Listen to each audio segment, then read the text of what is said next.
Hi, it's Steve again, and this is Strafing 101 for the new Warbirds Role Playing Game.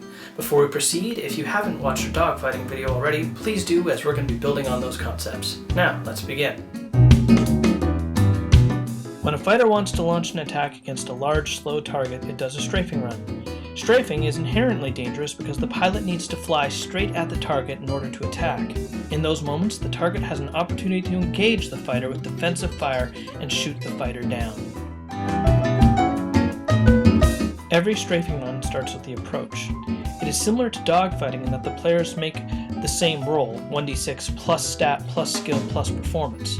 The two main differences are that the players use the strafing skill instead of piloting, and rather than rolling against another pilot, they roll against a static number called the threat.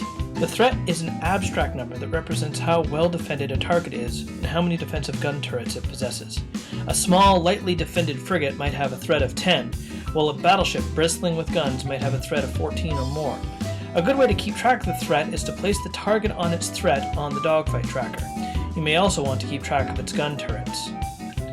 If the PC meets or beats the threat with their strafing roll, then they are in the clear and proceed to the attack.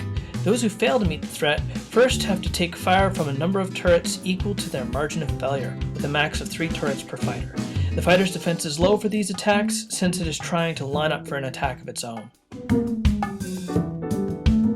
After approaching the target, the fighters get to make 2 attacks each. The first attack is with their guns and resolve just as if they were attacking another fighter. The pilots can aim at any part of the target, including things like gun turrets, engines, or the bridge. The second attack is with their heavy ordnance, which includes heavy cannons, rockets, and bombs. Ordnance does a lot more damage than guns, but is less accurate and hits a random part of the target. Each subsection of the target has its own stats in terms of armor, structure, and capabilities. Destroying subsections can cause damage to the main structure of the target or incur other penalties. Destroying gun turrets in particular can reduce threat in subsequent rounds. Fighters who got shot at during the approach can skip this step, but those who beat the threat must now face retaliatory fire. Each plane is attacked by 1 turret, but the plane's defense is higher than it would have been on the approach since now the fighter can brake to avoid the attack. After the retaliatory fire, pilots have the option of doing another strafing run or disengaging. There are a variety of tactical options available to make strafing easier. Pilots can cut it close for more accurate fire at the expense of defense.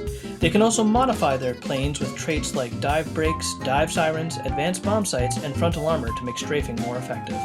And that's the strafing rules. In our next video, Kate will talk about fame and how it works. From all the Outriders, thank you for your support, and I'll see you again soon.